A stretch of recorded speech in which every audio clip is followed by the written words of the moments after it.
श्रीमते भक्ति वेदांत स्वामिनिति नामिने नमस्ते सारस्वते देवे गौरवाणी प्रचारिणे निर्विशेष शून्यवादी पाश्चात्य देशतारिणे वाञ्छकल्पतरुभ्यश्च कृपा सिन्धुभ्यश्च पतितानां पावनेभ्यो वैष्णवेभ्यो नमो नमः। जय श्री कृष्ण चैतन्य प्रभु नित्यानंद श्री अद्वैत गदाधर श्रीवासादि गौर भक्त वृंद। हरे कृष्ण कृष्ण कृष्ण हरे हरे, हरे राम राम राम हरे हरे। हुकम करोति वाचालं पंगुं लंघयते गिरव्य श्रीपादमहं वन्दे श्रीगुरुदारिणं श्रीपादमहं वन्दे परमानन्दमाधवं श्री चैतन्य ईश्वरम्। कथंचन स्मृते यस्मिन् दुष्करं कुकरं भवेत् स्मृते विपरीतं स्यात् Shri चैतन्यमानसम्।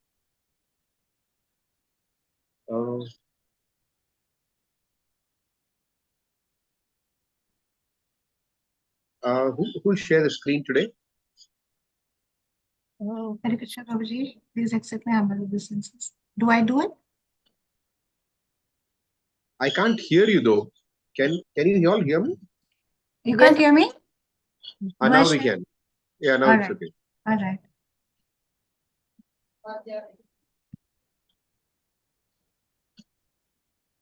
Is it visible to all? Yeah.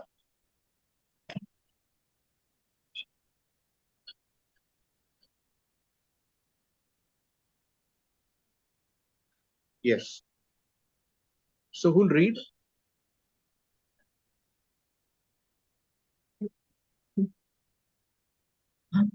Suchimata, you can yourself read if you can.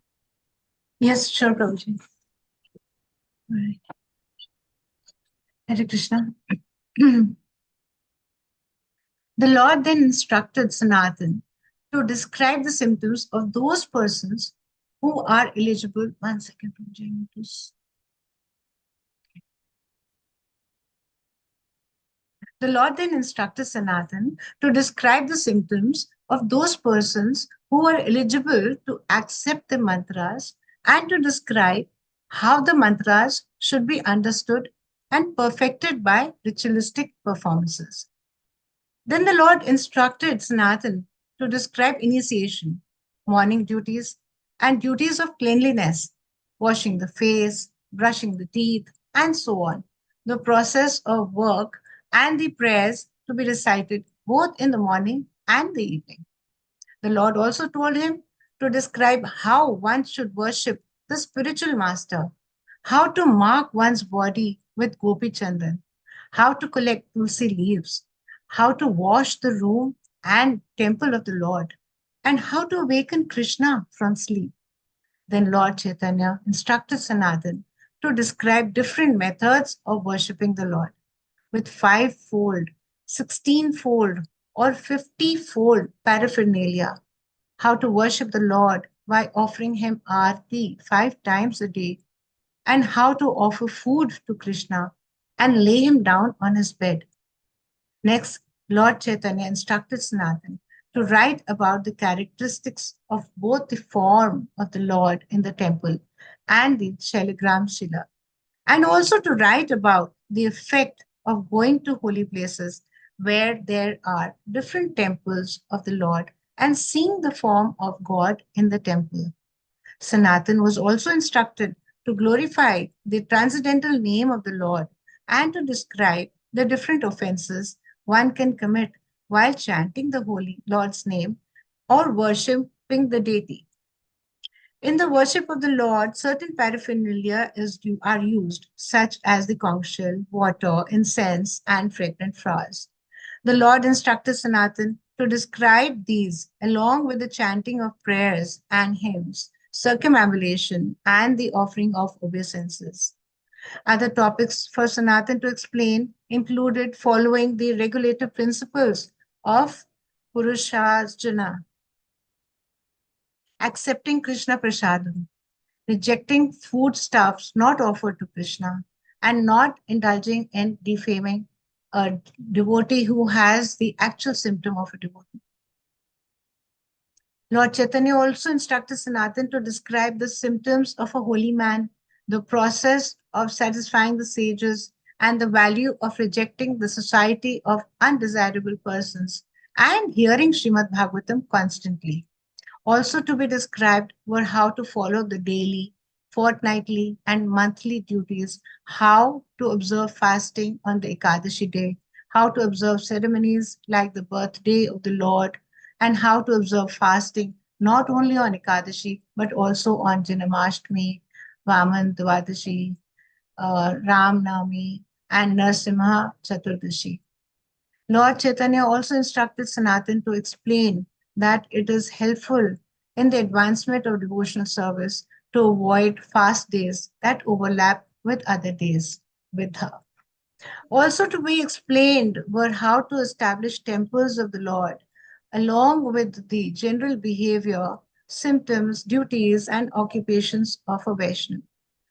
And at every step, Lord Chaitanya said, Sanatan Goswami should give documentary evidence from the Puranas. Thus, the Lord gave a summary of all the topics Sanatan should include in his book on Vaishnava regulative principles. Sanatan Goswami was a great devotee of the Lord, and he was directly instructed to spread the cult of bhakti by writing many books. There is a description of Sanatan in Chaitanya Chandrodhaya, where it is said that Sanatan Goswami was one of the most important personalities in the government of Nawab Hussain Shah. Sanatan's brother, Rup Goswami, was also a minister in the government, but both of them gave up their lucrative government posts to become mendicants and serve the Supreme Lord. It, externally, the brothers became just like ordinary mendicants, but their hearts were filled with transcendental loving service and a great love for the cowherd boy of Vrindavan. Indeed, Sanatan Goswami was dear to all pure devotees of his time. Hare Krishna.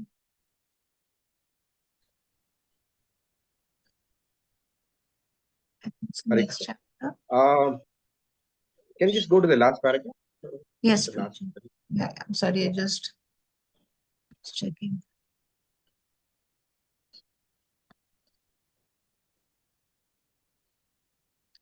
This one, probably. Sanatan Goswami was a great. Yeah, this is there is a description of. Can you please read that again? Yes, Prabhuji. Sanatan Goswami was a great devotee of the Lord, and he was directly instructed to spread the cult of bhakti by writing many books. There is a description of Sanatan in the Chaitanya Chandrodhaya, where it is said that Sanatan Goswami was one of the most important personalities in the government of Nawab Hussain Shah. Sanatan's brother, Rup Goswami, was also a minister in the government, but both of them gave up their lucrative government posts to become mendicants and serve the Supreme Lord. Externally, the brothers became just like ordinary mendicants, but their hearts were filled with transcendental loving service and a great love for the cowherd boy of Vrindavan. Indeed, Sanatan Goswami was dear to all pure devotees of his time. Hare Krishna. Okay, so here Srila Prabhupada mentions that the Goswamis, as described by Srinivas Acharya in his song Shat Goswami Ashtakam, it is mentioned that the Goswamis were Gopi Bhava Rasam Mritabdi Lahari. They were in the mood of the gopis, wanting to serve Krishna in whatever way it takes. And in the song, it is also explained that they were Dhira Adhira Janapriyo. That means they were very dear to both the gentlemen, Dhiras, and the ruffians. Those who are not gentlemen. I mean, who are just carried away by their whimsical desires. So it is explained in very interestingly in Prabhupada in one lecture. He explains that the six Goswamis were very kind. Their goal was to bring everyone to Krishna consciousness, and they were accessible. It says that I'll send the exact reference. They explained that sometimes the villagers would come to Rupa Goswami and Sanatan Goswami with their problems, even marital problems and uh, mundane problems. So then Rupa Goswami and Sanatan Goswami would kindly try to help them. Of course, from a Krishna conscious perspective, but they were not disengaged from the world. They were always accessible to the people of this world. So the Krishna consciousness movement is following in the footsteps of Rupa Goswami and the Goswamis. So we are also fully accessible to the common men. And our goal is to turn the common men into pure devotees of the Lord. Of course, we have to practice ourselves, but the definition of being a member of the Krishna consciousness movement starts not at practicing oneself. It starts at preaching. As I explained, I think in my last class, that the definition of a member of the Krishna consciousness movement, as Prabhupada explained in Chaitanya Charitamrita, we are Saraswatas, those who preach the cult of Sri Chaitanya Mahaprabhu, and those, and we preach the cult of Chaitanya Mahaprabhu, and we oppose anything that is different from that teaching, uh, that which promotes karma kanda, jnana kanda, or of course sinful activities we condemn. So we try to defeat any conception which is opposed to the conception of pure devotional service. So our definition even begins at the point of preaching. So if we do not practice, where is the question of preaching? So we are engaged with the broader world. The purpose of the Krishna consciousness movement is not that we chant Hare Krishna, follow the four regulative principles, and we're interested in going back to Godhead. This is the Sankirtan movement. We are interested in going back to Godhead together with all the people of the world. That is how we are defined. So we are engaged with the common people in the sense that we are eager for all of them to take up to the process of pure devotional service.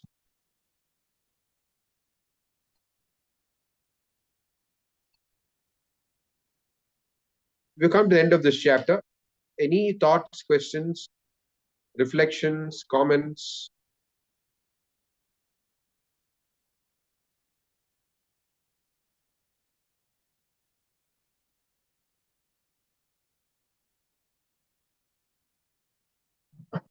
Hare Krishna, Prabhuji. Yes. Humble obeisances. Very good. Prabhuji, like I keep thinking that after the age of 50, one must take a vanaprastha. So, is it so one could practice in the dham and progress in a much faster way rather than sitting in the city, rather than being in the city.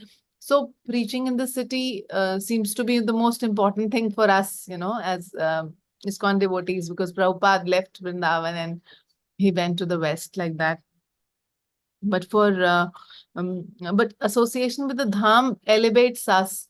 So how do we balance that, staying in the city and also, being in the dham? Especially after the age of 50. I think all your students are going to cry that you're going to leave them and go away. Okay. Okay. So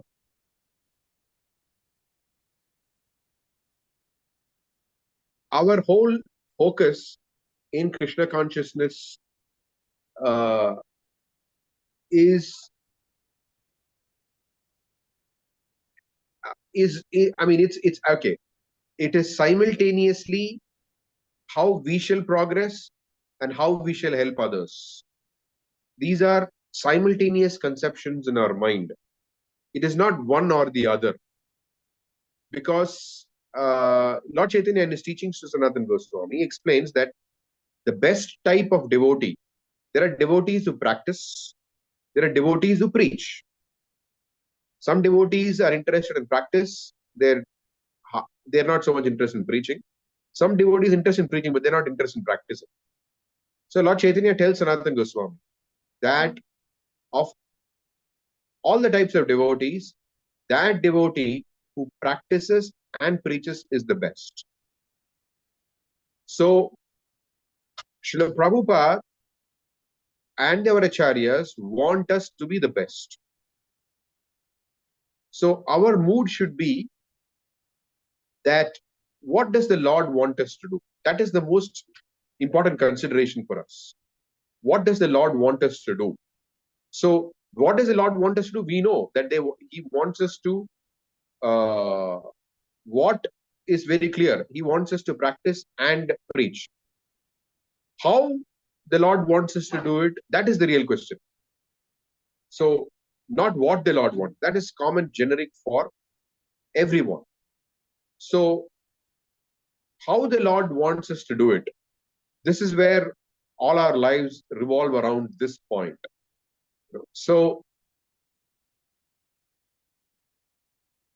we get a hint of it from the Gajendra purports, where Prabhupada, after one of his sannyasis fell down, so Prabhupada writes a very nice purport there, where he says that even though the elephant is a very powerful animal, because the elephant was situated in water, which is not its natural territory, therefore, because of being situated in that environment, even though being powerful, it lost. Of course, Lord Vishnu came and saved him. That's a different thing. But by itself, by if you consider the situation itself, the elephant was losing to the crocodile. So Prabhupada writes there that in our Krishna consciousness movement, we encourage people to be naturally situated in that position where they can be enthusiastic to fight Maya. So even there, if you notice, he is saying that if by being a sannyasi, if you are enthusiastic to fight Maya, do that. But if by being a grihastha, you are more enthusiastic to fight Maya, do that. But he is not saying that, okay, you need some sense gratification, so you go take up the grihastha ashram and slowly progress. That is not the point of view that he's taking. That's not the angle of vision. The angle of vision is, okay, sannyas is less enthusiastic for you. What is more enthusiastic? If grihastha is more enthusiastic, take up grihastha ashram and execute Krishna consciousness where you are most enthusiastic. So this is the fundamental principle of Krishna consciousness. That in the first nectar of devotion, nectar of instruction, we did the first book we did was nectar of instruction, Upadesha Amrita, where Rupa Goswami stresses, Prabhupada also stresses, that enthusiasm, utsaha is a very inseparable, essential component of our practice of devotional service. So there are many components to utsaha. Like Prabhupada said, that if you rise in the morning and do the different things that he has prescribed in the morning, that brings in utsaha. Like that. So that's a broader utsaha, but which is applicable to everyone. Then there is specific utsaha, which means that what situation one should be in, where one can be enthusiastic to serve Krishna. So it is not a one size that fits all. It depends on people to people. It varies from people to people. But the general principle is to be more enthusiastic to serve Maya. Like, for example, let me put it like this, that once Prabhupada was asked, somebody was doing some austerities, and he wrote a letter to Prabhupada, or he asked Prabhupada, I don't recollect which of the two, but I've read this. So when Prabhupada, what he does is he replies by saying, you have enough austerities in Krishna consciousness. You don't have to increase to the austerities that already exist.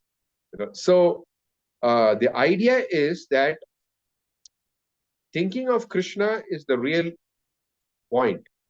But if we try to artificially try to do something because some others are doing it, or that is the ideal, like generally brahmacharis, they have this inclination to become sannyasis. But honesty means to know whether one has the eligibility or not. Because sannyas is not just a question of position and privileges.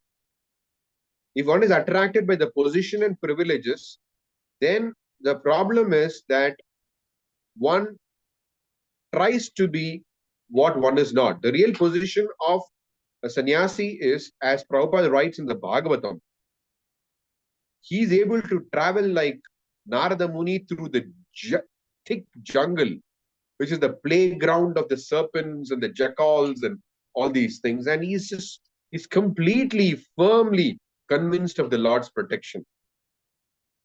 If one is firmly convinced of the Lord's protection like that, then one can take up sannyas. But if one does not have such a strong connection with the Supreme Lord, then it's risky unless one feels a tangible connection, that this connection can sustain me. I don't need a connection with a wife and a children or whatever. I don't need these kind of connections. My connection with the Supreme Lord, or even more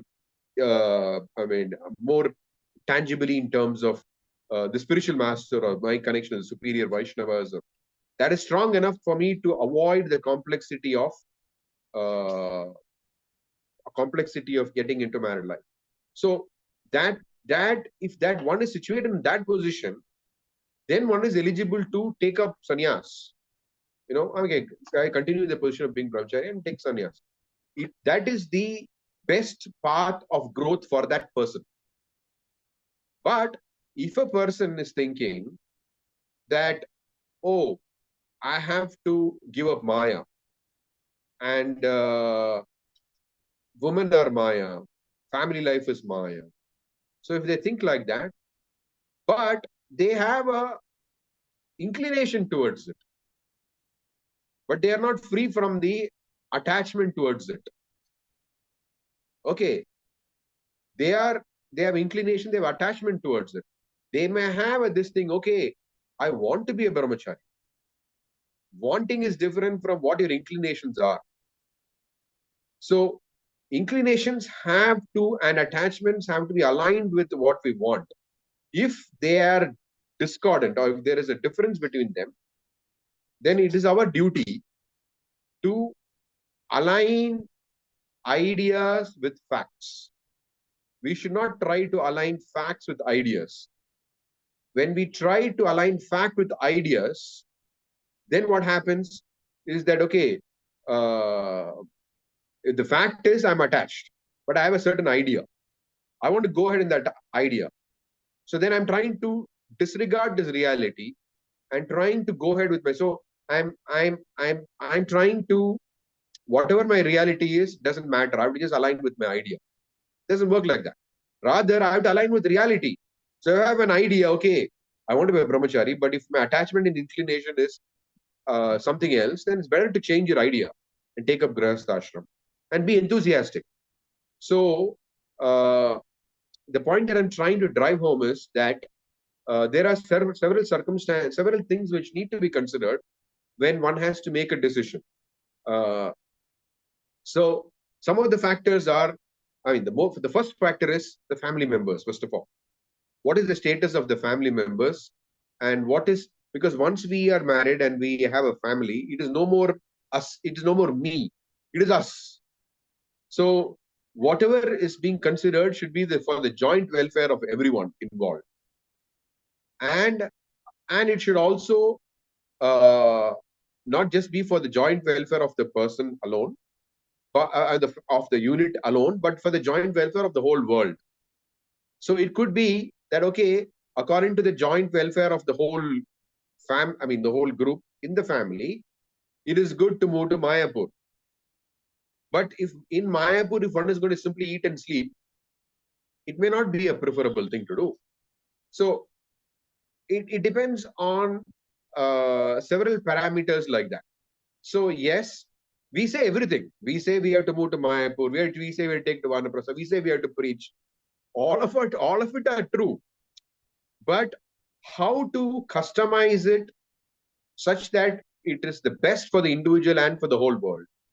That is where Krishna, I mean, that is where experience of Krishna consciousness matters. Now, one may think nobody may have that kind of experience to suggest something which is perfect for everyone. Or maybe even if we have a spiritual master, he may not be available for everyone. These are all realities. So then what do we do? So we still believe that we are not the most intelligent and wise beings in this world. There are people who are wiser and more intelligent than us. So we consult. And somebody who's wiser and more intelligent is enough. It is not necessary that they have to be fully perfect themselves. You know, they may also be there. They need to be serious practitioners. That's very important. So then we consult. And so Krishna gives us his directions through the assembly of the Vaishnavas. And I'm not saying the entire assembly. Then if everybody starts speaking about what you should do, then it becomes a very big mess. Because I mean, you need to as Rupa Goswami says in the Nectar of Instruction, which is again a book for all practicing Vaishnavas. He says, Dadati pratigranati, guhyamakyati prichati. So we have to reveal what is in our minds and receive instructions. This is what I need to do. Now, this is what Prabhupada speaks about. This is what Rupa Goswami speaks about. First of all, we should have faith in that principle. It is very easy to say we don't have people. I mean, because I myself experienced all these things. So it's very easy to say, where are the devotees? Where is this? I mean, it's all too complicated. So it all boils down to, then I realized it all boils down to our faith in the principle or not. If we have faith in that principle, then Krishna will arrange. This is the point. And if Krishna is not arranging for whatever reasons, then we still have to do our best. It's not that we become paralyzed and inactive. We do our best in the circumstances. The point is to keep the wheels moving. Okay, for some reason, we don't have a facility where we're able to consult and be able to do, but still we have to move forward. Right? So we try to do our best. But it should not be an excuse for, I don't know how to put it, like the least resistant path is to do your own thing. But I mean, so we are not interested in doing what is comfortable.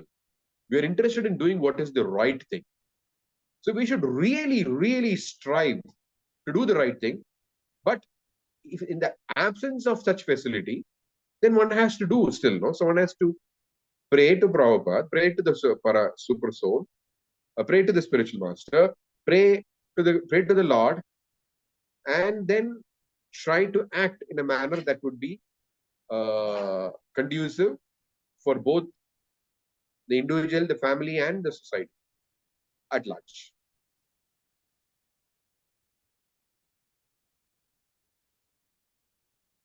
So, I mean, I hope I've tried to assure your students that you will not run away.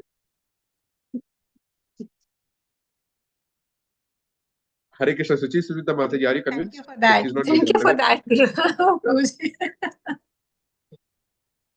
We really need her. Okay. Any other thoughts, reflections, questions?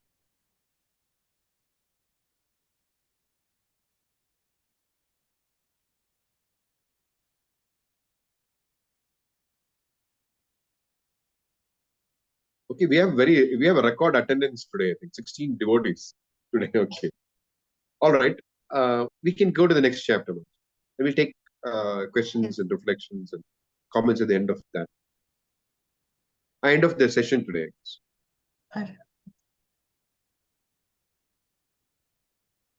Should I continue? Yeah. Chapter 17. Lord Chaitanya, the original personality of Godhead. Following in the footsteps of Kaviraj Krishna Das Goswami, we offer our respectful obeisances unto the lotus feet of Lord Chaitanya. Lord Chaitanya is described as follows. He is the only shelter for the forlorn, the most fallen, and he is the only hope for those who are completely devoid of spiritual knowledge. Let us try to discuss his great contribution of devotional service. The supremely powerful Lord Krishna becomes manifest in 5 different features. Although he is one without a second, in order to serve 5 specific spiritual purposes, he becomes manifest in 5 ways. Such diversity is eternal and blissful, in contrast to the conception of monotonous oneness. From the Vedic literature, we can understand that the absolute truth, the supreme personality of Godhead, eternally exists with his diverse energies. Lord Chaitanya appeared with full diverse energies, and they are 5 in number. Therefore, Lord Chaitanya is said to be Krishna with diverse energies. There is no difference between the energy and the energetic in regard to the Lord's appearance as Sri Chaitanya Mahaprabhu and his 4 associates, Nityanand Prabhu, Advaita Prabhu, Gadadhar Pandit, and Srivastava. Among these 5 diverse manifestations of the Supreme Lord, as the Lord himself and his expansions, incarnations, devotional energy, and devotee, there is no spiritual difference. They are 5 in one absolute truth. For the sake of relishing transcendental flavors in the absolute truth, there are 5 diverse manifestations. These are called the form of a devotee, the identity of a devotee, the incarnation of a devotee, the devotional energy, and the pure devotee. One of the 5 diversities in the absolute truth, the form of Lord Chaitanya, is that of the original personality of Godhead, Krishna. Lord Nityanand is the manifestation of the first expansion of the Supreme Lord. Similarly, Advaita Prabhu is an incarnation of the Supreme Lord. These 3, Chaitanya, Nityanand, and Advaita, belong to the category of Vishnu Tattva, or the Supreme Absolute Truth. Srivas represents the pure devotee, and Gadadhar represents the internal energy of the Lord for the advancement of pure devotion.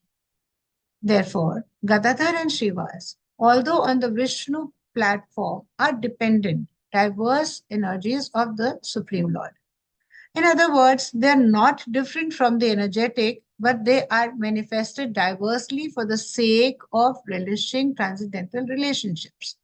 The whole process of devotional service involves a transcendental reciprocation of the flavors of relationship between the worshipper and the worship. Without such a diverse exchange of transcendental flavors, devotional service has no meaning. In the Vedic literature, Katha Upanishad, it is stated that the Supreme Lord is the supreme living entity among all living entities. There are innumerable living entities, but there is one living entity who is the supreme absolute Godhead. The difference between the singular living entity and the plural living entities is that the singular living entity is the Lord of all.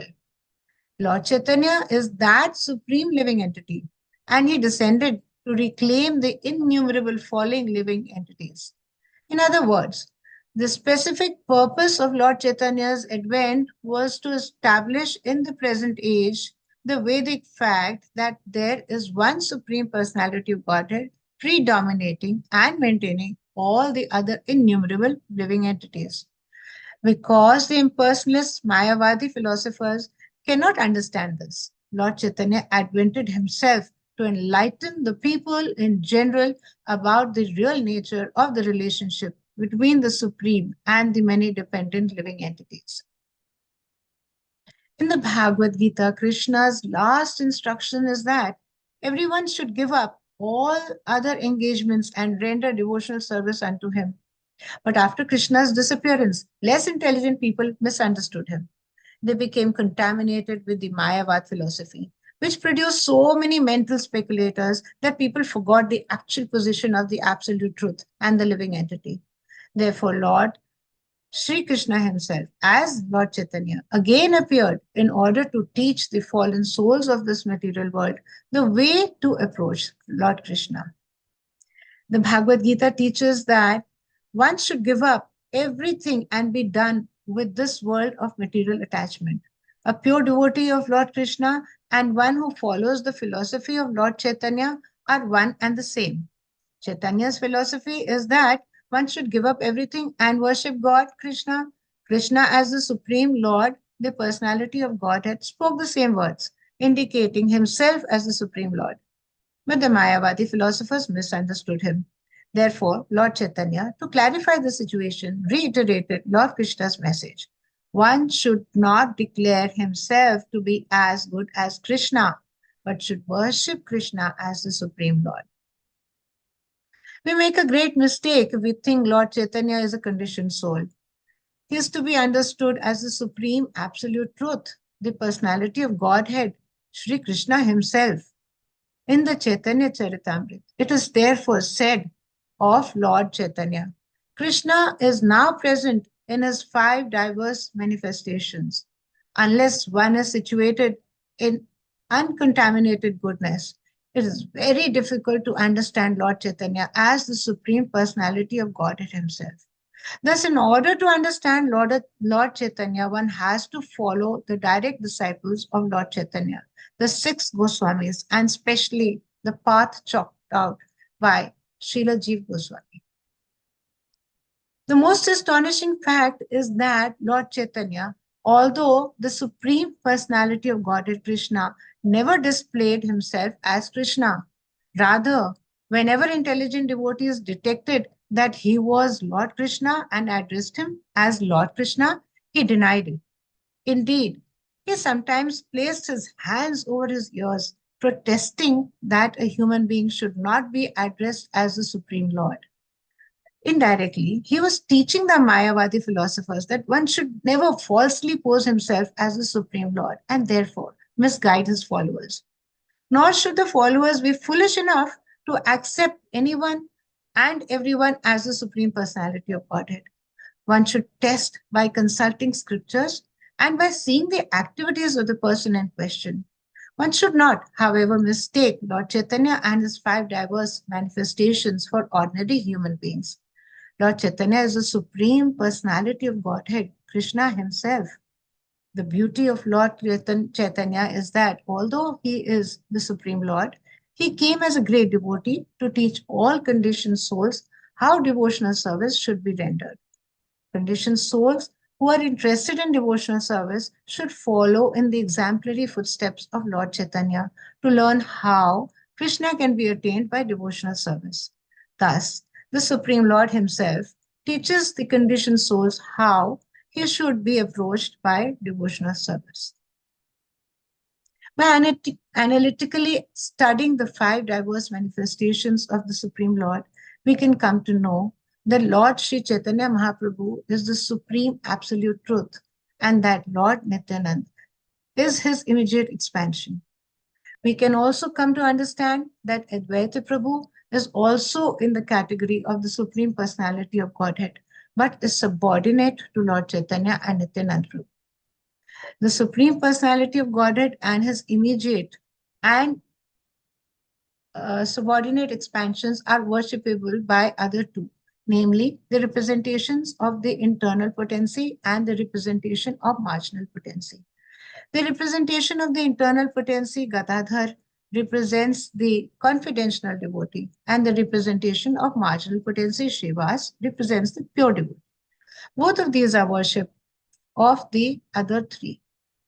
But all 4 of the Lord's expansions, whether in the worshipable category, Nityananda and Advaita, or the worshipper category, Gadadhar and Srivas, are engaged in the transcendental loving service of the Supreme Personality of Godhead, Sri Chaitanya Mahaprabhu. There is a specific difference between the pure devotees and the confidential devotee. The different potencies of the Lord are engaged in serving the Supreme Lord in different transcendental relationships. They are situated in conjugal love, in parental affection, in friendship, or in servitude. By judging impartially, one can find that the internal potencies of the Supreme Lord who are engaged in conjugal love with the Lord are the best of all devotees. Thus, both Internal devotees and confidential devotees are attracted by the conjugal love of the Supreme Personality of Godhead. These are the most confidential devotees of Lord Chaitanya. Other pure devotees who are the more or less attached to Sri Nityanand Prabhu and Advaita Prabhu are attracted by other transcendental relationships such as parental affection, friendship, and servitorship. When such devotees are very much attached to the activities of Lord Chaitanya, they at once become confidential devotees in conjugal love with the Supreme Lord. There is a very nice song sung by Sri Narottam Das Thakur, a great devotee and acharya in the disciplic succession from Lord Chaitanya. Narottam Das sings, "When will there be transcendental eruptions all over my body simply by my hearing the name of Gauranga? When will tears incessantly flow from my eyes simply by my uttering the names of the Lord? When will Lord Nityananda have mercy upon me and make all my desires for material enjoyment insignificant? When shall I be purified by giving up all contaminations of material enjoyment? And when shall I be able to see the transcendental abode, Vrindavan? When shall I be eager?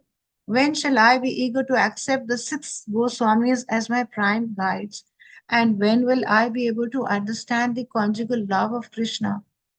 No one should be eager to understand the conjugal love of Krishna without undergoing disciplinary training under the six Goswamis of Vrindavan. The Sankirtan movement inaugurated by Lord Chaitanya is a transcendental pastime of the Lord. By it, I live simultaneously to preach and popularize this movement in the material world. In that Sankirtan movement of Lord Chaitanya, Nityanand, and Advaita are his expansions, and Gadadhar and Shivas are his internal and marginal potencies, respectively. The living entities are also called marginal potency because they have either of two attitudes, namely the tendency to surrender unto Krishna or the tendency to become independent of him and try for material enjoyment. Due to this propensity for material enjoyment, the living entity becomes contaminated by material world. When a living entity is dominated by a desire for material enjoyment and becomes entangled in material life, he is subjected to the threefold miseries of material existence. There is a nice... Can you just Yes. pause for a minute? Yes, please. Should I scroll down? So we just a little earlier we saw how it is spoken. It is said that all the devotees of Lord Chaitanya Mahaprabhu have appreciation for the love of the gopis for Krishna. Then it says that those who are... Can you just go back to that paragraph? I just wanted to... I didn't want to break the flow. So just now I want to just speak a little bit on that.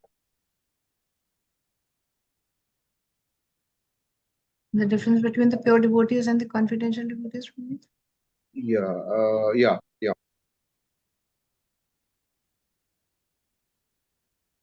There, yeah, correct. Can you just read that once more?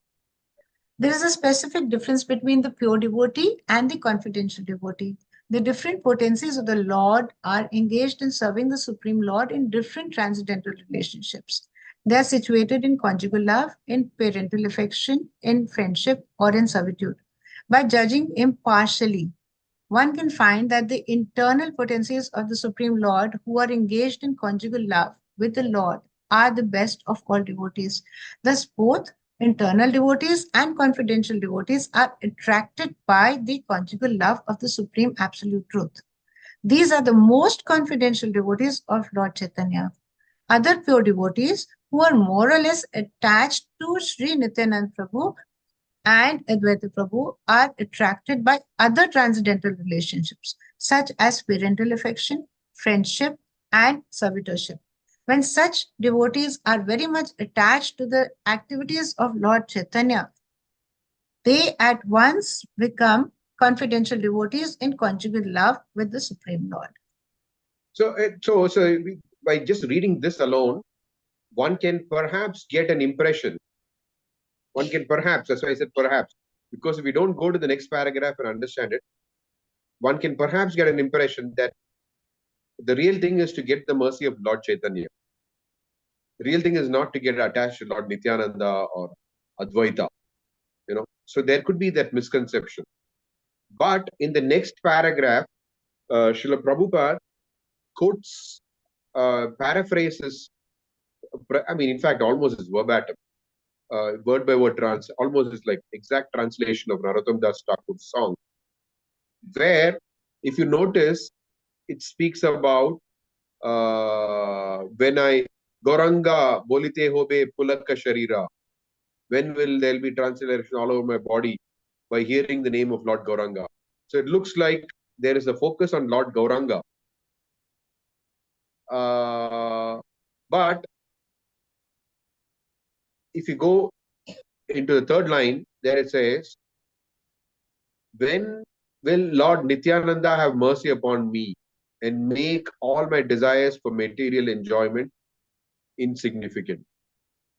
So, our philosophy as presented by Srila Rupa Goswami is that Lord Nityananda is the original spiritual master.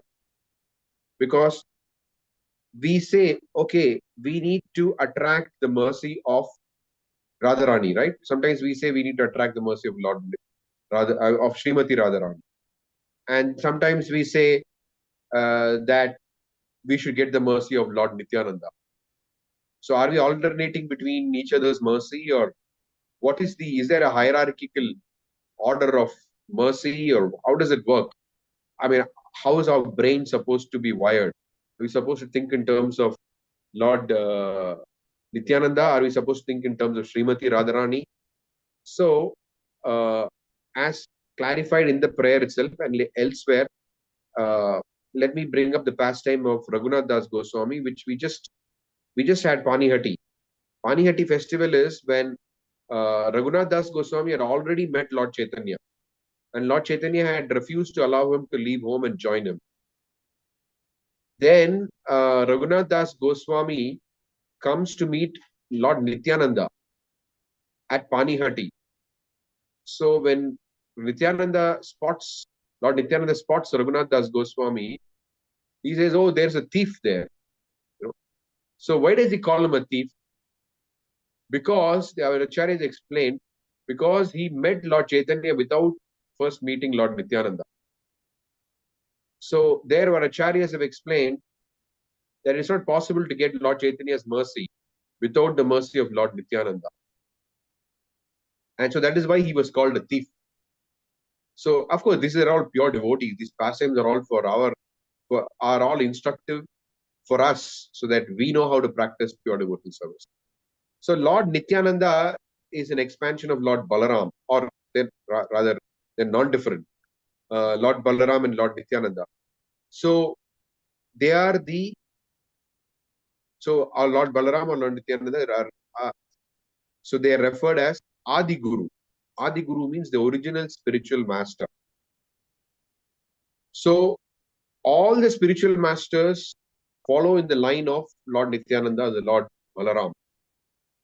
So they are the ones who give us instructions how to perform devotional service.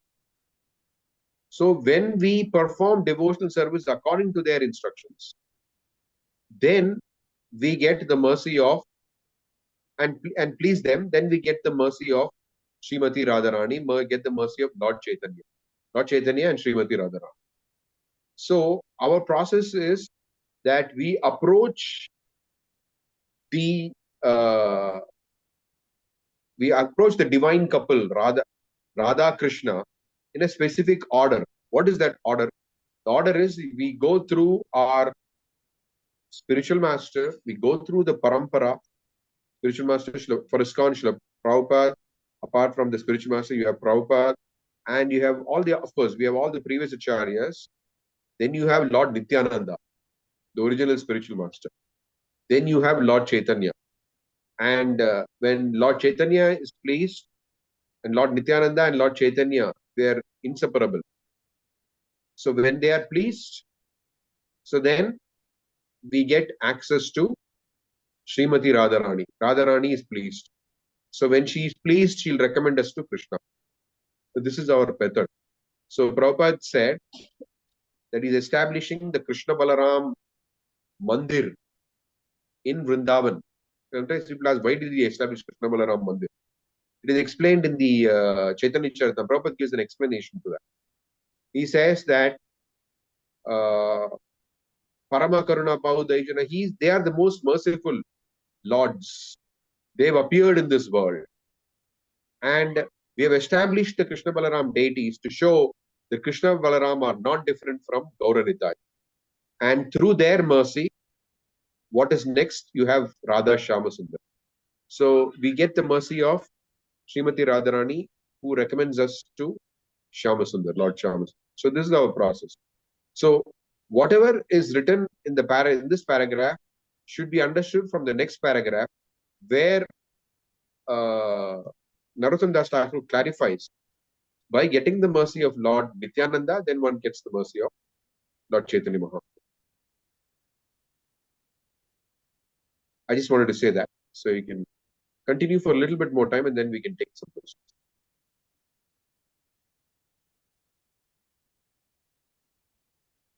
Hare Krishna. There is a nice example showing how Lord Chaitanya's Sankirtan movement can save one from the miseries of material existence. The desire for material enjoyment is just like a seed sown in the earth. If a seed is inundated by too much water, there is no possibility of its fructifying. Similarly, if a conditioned soul is captivated by material enjoyment, because the seed of such enjoyment is within his heart, he can be overwhelmed and overpowered by a flood of transcendental activities performed in love of God. And I understand this. In this way, I think there's something there. Yeah, can I read this again? Yeah, I didn't get the flow myself. Can you read from the beginning? Yeah, no, I think there's error in this particular. Okay, you can read from the beginning. I think there's an error. Yeah, there's an example. There is a nice example showing how Lord Chaitanya's Sankirtan movement can save one from the miseries of material existence. The desire for material enjoyment is just like a seed sown in the earth. If a seed is inundated by too much water, there is no possibility of its fructifying. Similarly, if a conditioned soul is captivated by material enjoyment, because a seed of such enjoyment is within the heart, because the seed of such enjoyment is within his heart, he can be overwhelmed and overpowered by a flood of transcendental activities performed in love of God. So what is mentioned there is that it is said that, so similarly, there should be probably one word called similarly, even if a conditioned soul is captivated. That's the meaning, actually. Yes. That word even is not there. So that's the intended meaning. So even if a conditioned soul is captivated by material enjoyment, because such enjoyment is within the heart, he can still be overwhelmed, overpowered by a flood of transcendent activities performed in love of God. Yes, thank you. Yeah. Yes, now get it. In this way, his seed of material enjoyment cannot fructify into a conditioned life of material existence. The conditioned living entities in the present age of Kali are being overpowered by the love of God inaugurated by Lord Chaitanya and his associates. In this connection, there is a verse written by His Holiness Prabodhanand Saraswati in his book Sri Caitanya Chandramrita. This verse states that materialistic persons are very enthusiastic to maintain their family members, wife and children, and there are also many mystic speculators who are engaged in speculating about liberation from the miseries of material life, and who therefore undergo various austerities and penances. But those who have discovered the greatest transcendental flavor in the movement of Lord Chaitanya Mahaprabhu no longer have a taste for such activities. Those who are under the impression that there is material contamination in the form of the Supreme Personality of Godhead and his devotional service are called Mayavadis. According to their imperfect speculation, impersonal Brahman is the only existence in the cosmic manifestation.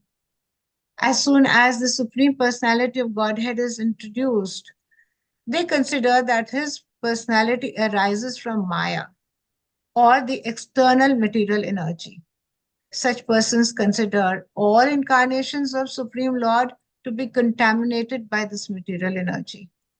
According to them, the material body and the activities of the matter are all that give a living entity an individual identity. According to them, liberation means the end of an individual identity for the pure living being. In other words, the Mayavadis maintain that when a living entity is liberated, he becomes one with the Supreme, impersonal Brahman. According to such Mayavadi philosophy, the personality of Godhead, his abode, his devotional service, and his emotional devotees are all under the spell of Maya and are consequently subjected to the material condition. Those who forget the transcendental nature of the Supreme Lord, his abode, his devotional service, and his devotees consider all these to be but manifestations of material activity. One who thinks that there is a possibility of arguing about transcendence is called an agnostic. And one who thinks that there is a possibility of criticizing transcendence is called an atheist. Lord Chaitanya wanted to accept all kinds of agnostics, atheists, skeptics, and unfaithfuls and swallow them in the flood of love of God. Therefore, he accepted the renounced order of life to attract all these forces. Lord Chaitanya remained a householder until his 24th year, and in the 25th year of his life, he accepted the renounced order. After accepting the renounced order, sannyas, he attracted many other sannyasis. When he had been spreading the Sankirtan movement as a family man, many Mayavadi sannyasis did not take his movement very seriously. But after the Lord accepted the sannyas order of life, he delivered not only Mayavadi sannyasis, but speculative students, atheists, and those who were attached to the fruitive activities and unnecessary criticism. The Lord was so kind that he accepted all these people and delivered them the most important factor in life, love of God. To fulfill his mission of bestowing love of God upon the conditioned souls, Lord Chaitanya devised many methods to attract those who were uninterested in love of God.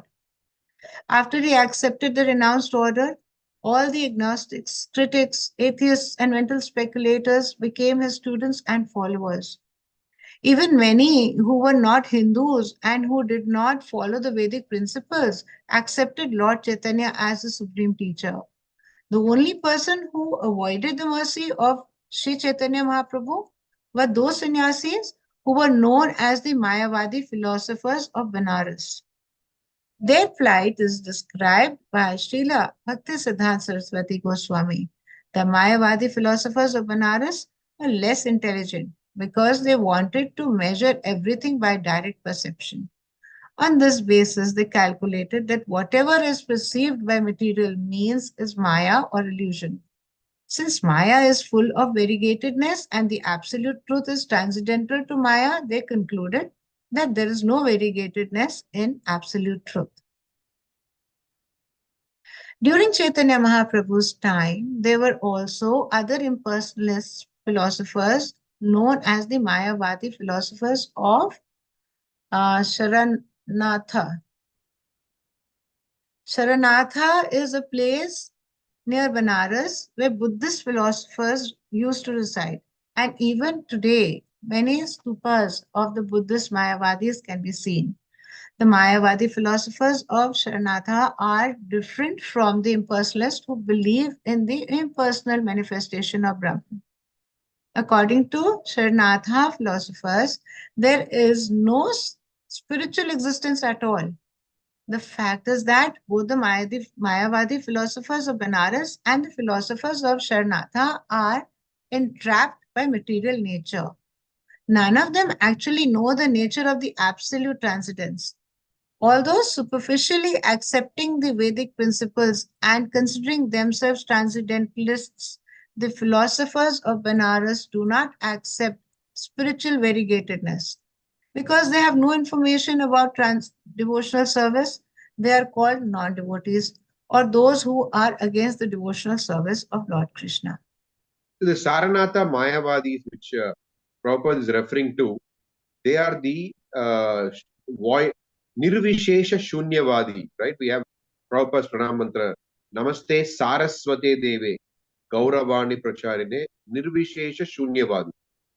The first category is the Nirvishesha, which means the absolute truth has no variety. This Brahman. Okay. So Shunyavadi means nothing exists. Even Brahman doesn't exist. So that's called the voidists. But both of them are called Mayavadis. Mayavadi means one who thinks that the varieties of the Lord's forms are material. So that is called a Mayavadi. Means one who argues that the Lord's forms are material are called Mayavadi. Maya means the Lord's form are Maya. The Vadi means one who argues like that. Maya means what it's referring to, the Lord's forms being Maya. That's the understanding. So the Mayavadis can either be the impersonalists or it can be the voidists. Means like here, the Saranatha philosophers. Okay, please go ahead. We only 2 more paragraphs. I think. Yes, Prabhuji. The impersonalists speculate on the Supreme Personality of Godhead and his devotees and subject them to the tests of direct perception. But the Lord, his devotees, and his devotional service are not subject to direct perception. In other words, spiritual variegatedness is unknown to the Mayavadi philosophy. Therefore, all the Mayavadi philosophers and sannyasis criticized Lord Chaitanya when he was conducting his Sankirtan movement. They were surprised to see Lord Chaitanya chanting and dancing after he accepted his sannyas order from Keshava Bharati. For Keshava Bharati belonged to Mayavadi school. Since Lord Chaitanya therefore also belonged to the Mayavadi sect of sannyasi, the Mayavadis were surprised to see him engaged in chanting and dancing instead of hearing or reading the Vedanta Sutras, as is the custom. The Mayavadi philosophers are very fond of the Vedanta and they misinterpret it in their own way. Misunderstanding their own position, they criticize Lord Chaitanya as an unauthorized sannyasi, arguing that because he was a sentimentalist, he was not actually a bona fide sannyasi. All these criticisms were carried to Lord Chaitanya when he was at Benares, and he was not at all surprised at them. He even smiled when the news was carried to him. He did not associate with the Mayavadi sannyasis, but remained alone and executed his own mission. After staying for some days in Benares, he started for Mathura. Hare Krishna. There is a very interesting pastime. Lord Chaitanya and Lord Nityananda, they visit the home of a Dari Sannyasi, it is called. Dari Sannyasi means fake sannyasi, you know, and who have sannyasi who had a wife and all. I don't know, maybe many wives also. Anyway, so it's considered a Dari Sannyasi. So, but Lord Chaitanya and Lord Nityananda visit their home, and they have prasadam at his house. And at the end of it, the Dari Sannyasi comes and asks them, "Shall I give you some ananda?" So Lord Chaitanya asked Lord Nityananda, "What is this ananda that he's referring to? What is he going to offer us?" Then Lord Nityananda tells the Lord, in their vocabulary, ananda refers to intoxication, wine. So when Lord Chaitanya says, "Oh, what kind of a place have I come to?" and then both of them, they run and jump into the Ganges. Of course, he's already had prasadam. It's not that, and he's a supreme Lord. So Bhaktisiddhanta Saraswati Thakur makes a point there in his purport. This is in the Chaitanya Bhagavad, this pastime. In the purport to this pastime, Srila Bhaktisiddhanta Saraswati Thakur writes, look at this, Lord Chaitanya and Lord Nityananda, they were willing to eat in the house of a Dari sannyasi, a fake sannyasi. Still, they were not willing Still Lord Chaitanya is not willing to associate with the Mayavadis of Banaras. So the Mayavadis are in a much fallen position than that fake sannyas.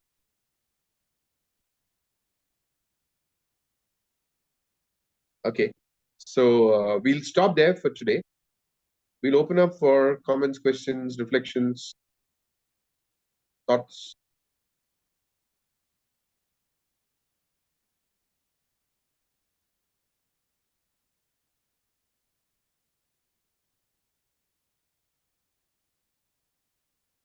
Of course, the idea is not that Lord Chaitanya is encouraging fake sannyasi.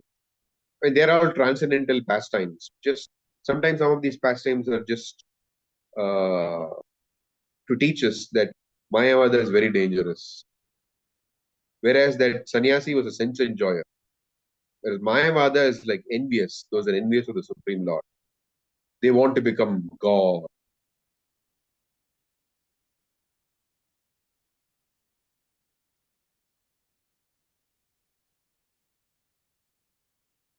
Oh, there are two. Sorry, I didn't notice the hands up. I don't know who raised their hand first, but in the it was Harini Radhika DD first. Please go ahead. Hare Krishna, Prabhuji, Pranam. Prabhuji, in the beginning of this chapter, there is the description about the five diverse energies. That one is the devotee, one is the incarnation of the devotee, one is the devotee. I didn't understand any difference between all of these. Can you please explain? Lord Nityananda is the first expansion of the Lord. Advaita Acharya appeared in this world. He was the one who brought Lord Chaitanya. You see, whenever the Lord or his expansions appear into the world, they are called incarnations. So you could say technically that Lord Chaitanya and Lord Nityananda could also be called incarnation because they avatar. They came into this world. But the reason that's not mentioned like that is because Advaita Acharya was the one of the Lord, of the form of the Lord who came, expansion of the Lord who came and invoked them. So Advaita Acharya is referred as the incarnation. That's all.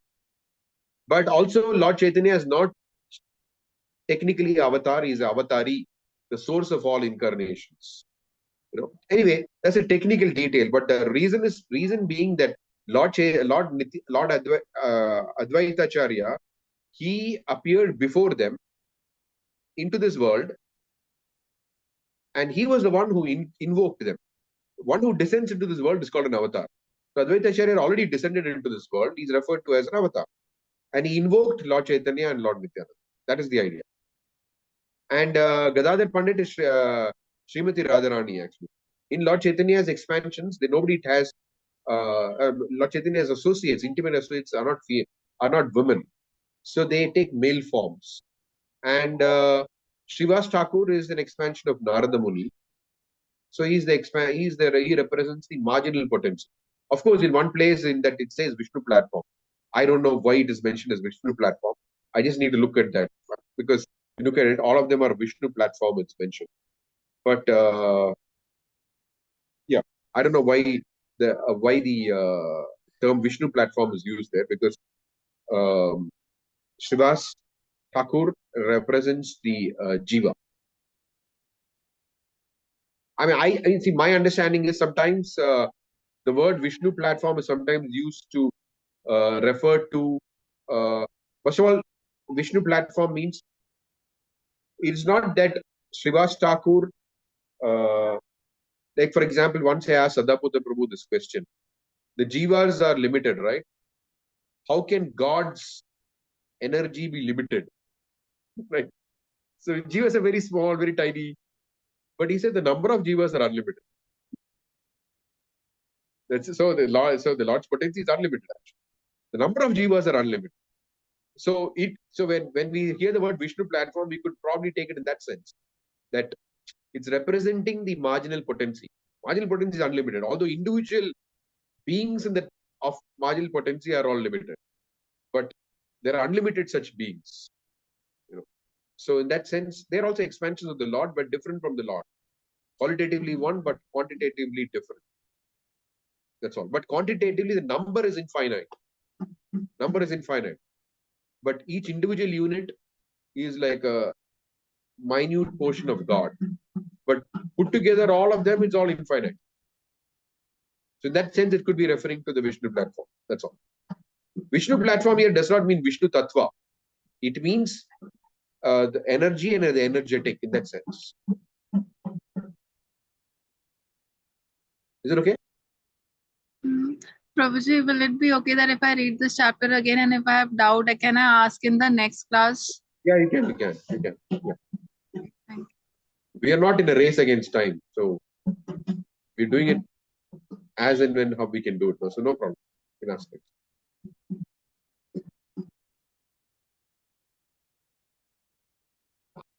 Anindita Mataji. Hi Krishna, Pranam Prabhuji. Hare Krishna. Prabhuji, at many places it is written that or Sharanama Prabhu as an incarnation of Krishna, as an incarnation. At very few places it has been written he's Krishna himself. So why is it so? Like I know that he is Krishna, but both the things are written. And max of the places it's written as an incarnation of God. Yeah, that's because see, anybody who comes to this world is generally referred to as an avatar. That's all. But the fact that he is the avatari is more a deeper philosophical point. You know, so that's all. It's not. It's just a detail. It's not. Of course, we who study the Gaudiya Vaishnava philosophy and those are practitioners of the Gaudiya Vaishnava philosophy, we accept that he is the avatar. He is the source of all incarnations. But that's But because he descended into the world, he is just referred to as an avatar. Yuga avatar, because he taught the process for the age and things like that. Like, how do you say?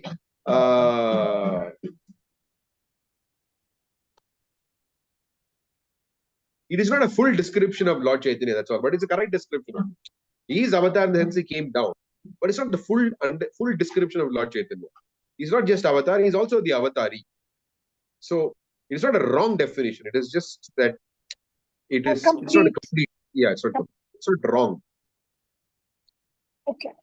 Prabhuji, Mayavadi and impersonalist are used very interchangeably in many places. So I've asked in my Bhakti Shastri class to His Grace Kamalochan Prabhu to differentiate between the two. So what exactly are they same, or can they be used interchangeably, or like there were two teachers for different subjects. Then one of them said, okay, abhi sab hodgepodge hai. Everything has been has become hodgepodge. So these words are used interchangeably. But His Grace Kamalochan Prabhu answered that impersonalists are those who are the follower of the Brahman, the Prakash and all. And Mayavadis are who are the offenders, who do not take Krishna as Krishna. Like you said, they take Krishna as a product of material nature, like that. So is it really necessary to go deep into the subject that these two are the different categories, or they can be, they can be understood interchangeably? You need to know the difference between a Brahmavadi and a Mayavadi. Brahmavadi means to argue. There's a difference between a Brahmavadi and a Mayavadi. Okay. Impersonalists are Brahmavadi, right? Pardon? Impersonalists are Brahmavadi. Brahmavadi, yeah. Okay, yeah. All impersonalists are not Mayavadis. Okay. All impersonalists are not Mayavadis. Impersonalism means one who believes that the impersonal form of the Lord is the highest. That's why it's called Brahmavadi. They could refer to Brahmavadis also. Impersonalist means who believe that the impersonal form of the Lord is the highest. The Brahmavadis do not say that the form of the Lord is material when the Lord takes a form. I mean, according to them, when the Lord takes a form, Lord's forms are eternal, whatever. But the forms of the Lord, or I don't know if they say he takes form. I don't know the exact. Brahmavadi position. But in any case, they accept that the form of the Lord is spiritual. Okay. But they hold that the impersonal feature of the Lord is higher than his personal feature.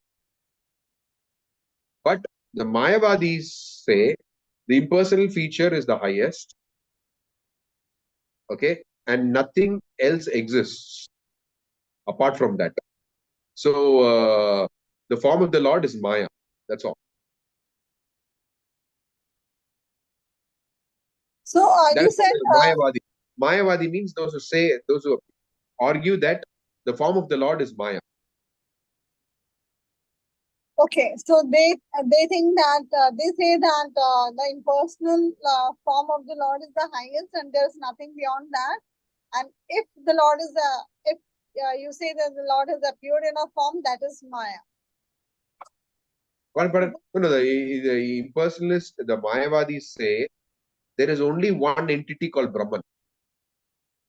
That's also there. Huh? It's not that what is it? That there are multiple entities. There is only one entity called Brahman, and then therefore all the forms of the Lord are all Maya. They're all products of matter. They're all Maya. That's all. But the Brahmavadis, they say the Lord's forms are spiritual. The impersonal form is also spiritual, but the impersonal form is higher than the personal form. That's all. So that is Brahmavadi. They are not considered offenders.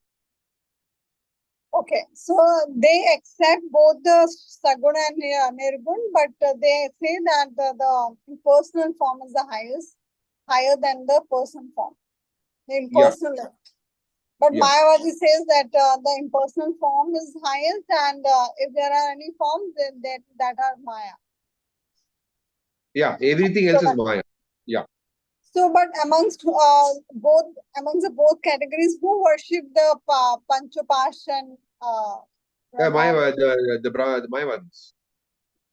But they are accepting now. They are doing. No, but they don't know. They say you're right now entangled in matter. So you worship these forms so that you can get de-entangled from matter. But they accept that forms are material only. Yeah, they don't accept they're spiritual. But these worshipping these forms help you to become Brahman. That's all. To realize that you're Brahman. There's hierarchy. It is not that every material form is equal to every other form. It's not like that. There's hierarchy. Okay. But they are saying that the forms of the God, Lord are material, Maya. So why they are worshipping this to concept get rid of of Saguna Maya? Brahman was introduced by them. Saguna Brahman, that refers to Saguna, that refers to material qualities. Brahman who has acquired material qualities. That's all. That Brahman was, yeah. Brahman was acquired material qualities, basically qualities of goodness actually. Basically qualities of goodness. Brahman which has acquired the qualities of passion are the living entities, and Brahman which has acquired the qualities of ignorance is the material world. This is their philosophy. Brahman which has acquired the quality of goodness or is all these forms, whatever they're referring to. Then Brahman which has acquired the quality of passion are us, the living entities, and Brahman which has acquired the quality of ignorance is the material world. So Sattva is higher than Rajas. So when we worship that Saguna Brahman, Brahman is situated in the mode of goodness, then eventually we can progress and come to the stage of Nirguna Brahman. That Saguna is does not refer to the Lord. It refers to material. That's why that Brahmavadis, they don't have this concept of Saguna Brahman and all. It's like Saguna Brahman here, the Saguna means material gunas. You could say, yeah, you could say quality of goodness, but still it's a material quality.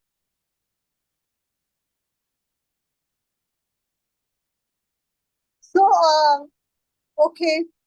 So Brahmavadis, then they worship only the impersonal form. They don't worship the Panchapashan and all.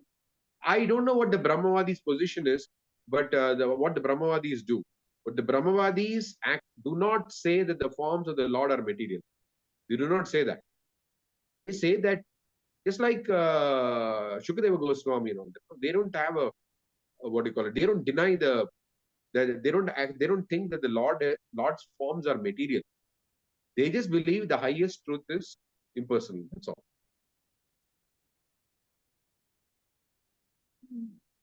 Yes, Prabhuji. Thank you. And the other category which read about the Mayavadis read about, those who say the Lord's forms are Maya. There's nothing called Brahman also, and nothing exists. That's called the Shunyavadi impersonalists. Sorry, Shunyavadi Mayavadis. Then you have Nirvisheshavadi Mayavadis, which is the standard one. Nirvishesha. Shunyavadis are the Buddhist Mayavadis.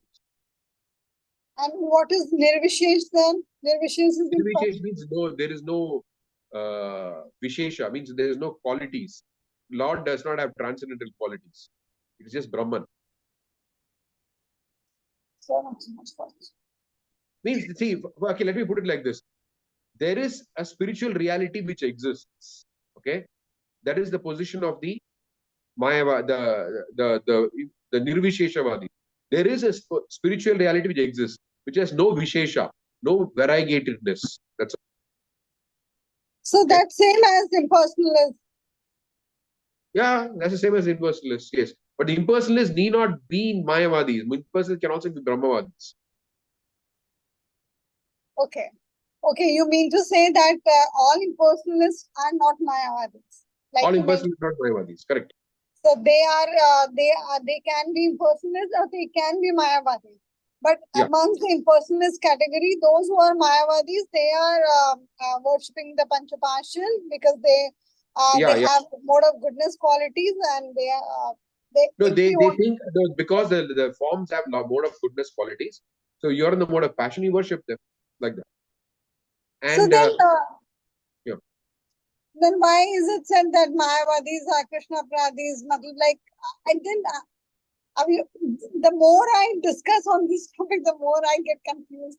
So, why is it said then that they are? God is not in the mode of goodness. Goodness is a material contemplation. Beyond. Yeah. God is not in the mode of goodness. Brahman in the mode of goodness is the Panchopasaya. We're worshipping these gods or in the mode of goodness. That's all. They're material qualities. God who has acquired material quality of goodness. Brahman acquiring the material quality of goodness is is what is recommended to be worshipped. Brahman in the acquired the material quality of passion is us. Then Brahman acquiring the quality of ignorance is the material world. But these people also study Bhagavad Gita, no? Yeah. But there God has Krishna has said many times that I am beyond the modes of nature. Why don't they understand these things? No, there are a couple of verses where he speaks apparent Mayavad also. Apparently, they take that to confuse those Mayavadis. To confuse the Mayavadis. Yeah. In fact, yeah. Yes.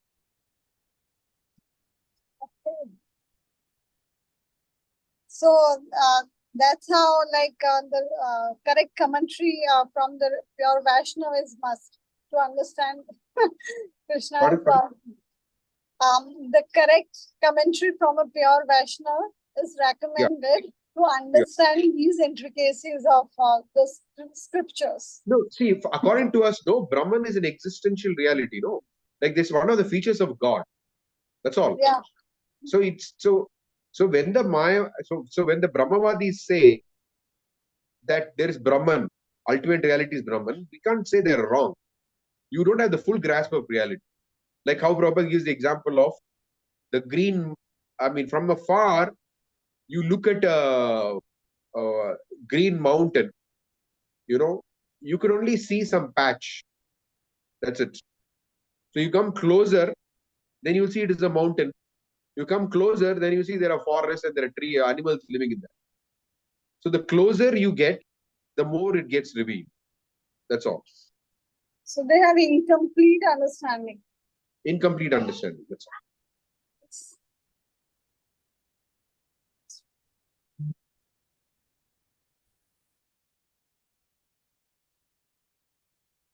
Okay.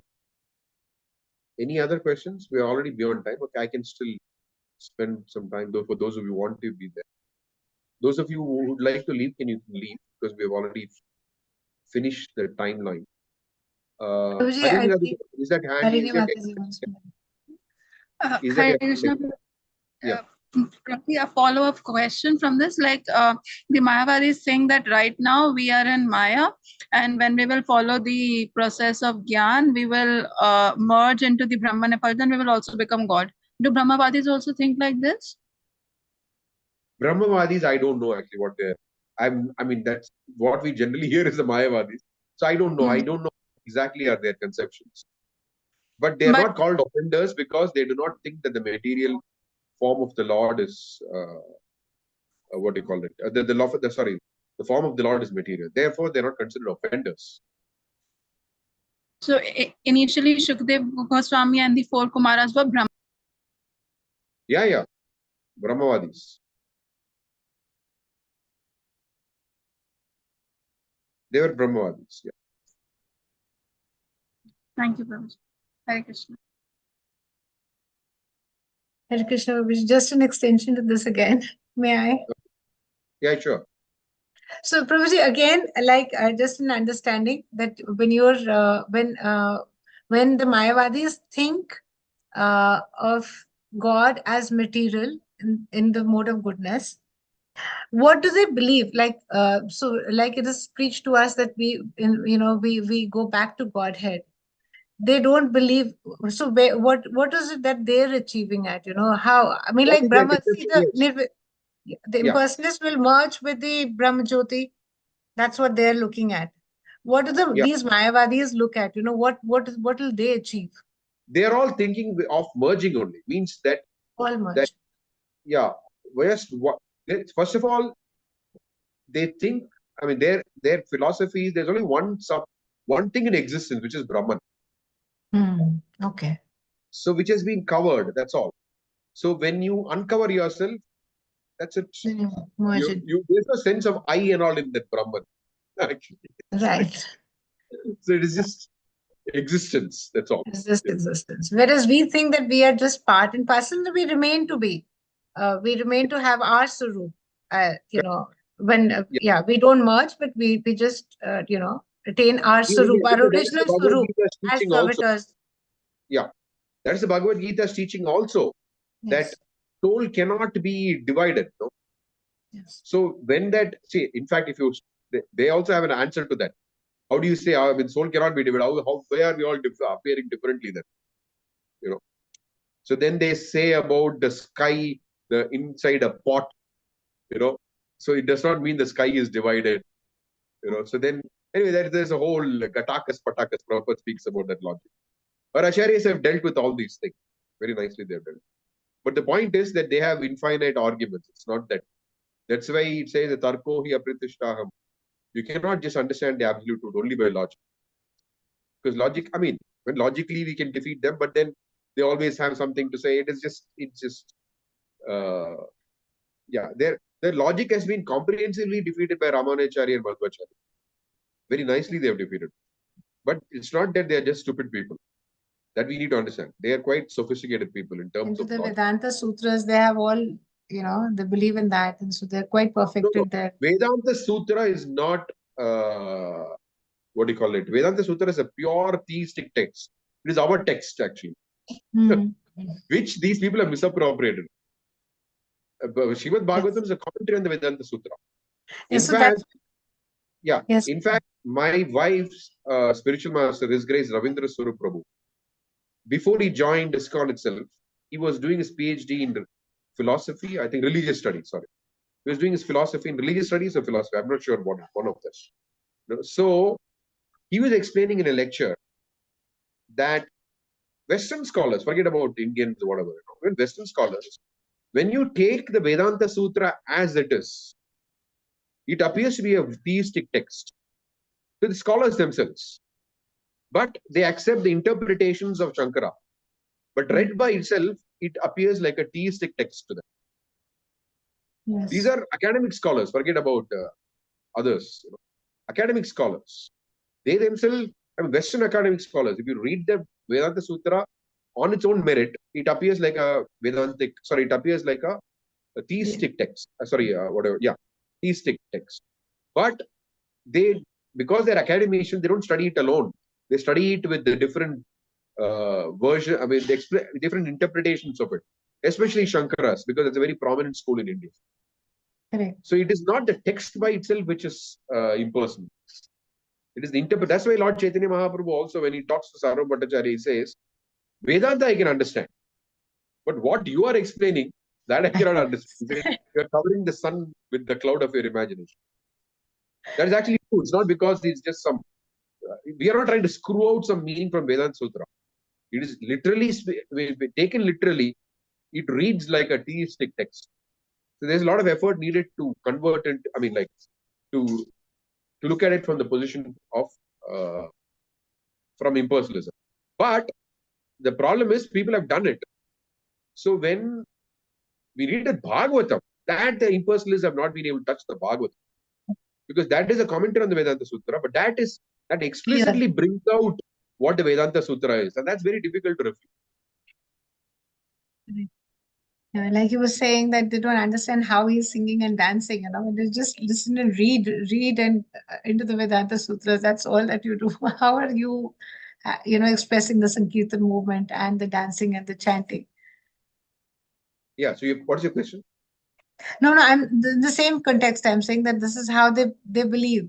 They don't understand how you can have a devotional attitude like Chaitanya Mahaprabhu had. You know where the problem is coming from, the fact, see, that in the Mayavada school or the impersonal school, without sannyas, there's a question of attaining spiritual perfection. So what does sannyas mean? They don't engage in any karmic activities. That is the meaning of sannyas. Sannyas means you're not interested in any form of karma kanda. Pious, impious, nothing. You have given up material life. So if you give up material life, what are you supposed to do? Just study Vedanta. Because for them, any form of activity is material. They don't have any concept of any form of activity, in some form of activity being spiritual. So you have come to the stage of, you have become eligible to give up all material activity. So why are you again going back to singing and dancing and all this? That's a conception. Okay. So just sit and study the Vedanta. You're qualified to do that, because not everybody can sit and study whole day, without performing any other activities. They don't earn money. They don't, nothing they do. They just live on God. Or they just, what do you call it? They just study the Vedanta. That's all. So Harini Radhika is saying the studying is also an activity. Yeah, but there is a difference between they're not studying mundane subject matters. They're studying Vedanta. They're studying the Vedas. So it is not a mundane activity in that sense. That's the idea. For them, studying is not a mundane activity. Studying is, in fact, that is not considered mundane, because they're studying Vedanta and it's not mundane. But what we say is that by studying, you cannot attain the Bhagavan feature of the law. We don't deny that by studying, you'll attain the impersonal. You can attain. That's how they attain also. But you can't attain the platform of Bhagavan. So that studying technically is not, they're studying only the Vedic scriptures. They're not studying and only the Upanishadic part of it, which is all meant for attaining liberation. So their activity is study. That's all. That's nothing wrong in that. That is how they're supposed to. So, Prabhuji, by that logic, singing and dancing also to the Lord's name should not be considered a mundane activity by them, because they are doing it on the Lord's name. No, for according to singing and dancing, you're singing. What is this? You're singing and dancing. Sannyasi is supposed to give up all these activities. You're trying to worship Lord in the Lord with some material qualities. Why you want to do that? Give up all these things. That worship is meant for those who have what do you call it? Those activities are meant for the lesser beings. You already taken sannyas. So once you've given up sannyas, what is this? Your business is just sit and study the Vedic scriptures. Why are you getting into this whole activity of singing and dancing and all this? Because they don't accept that the singing and dancing are purely transcendental. They accept that Vedic studies is transcendental. Vedanta studies is transcendental. Not singing and dancing.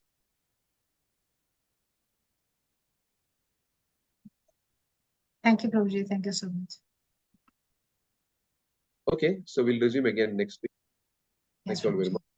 Please accept the hand. Once again,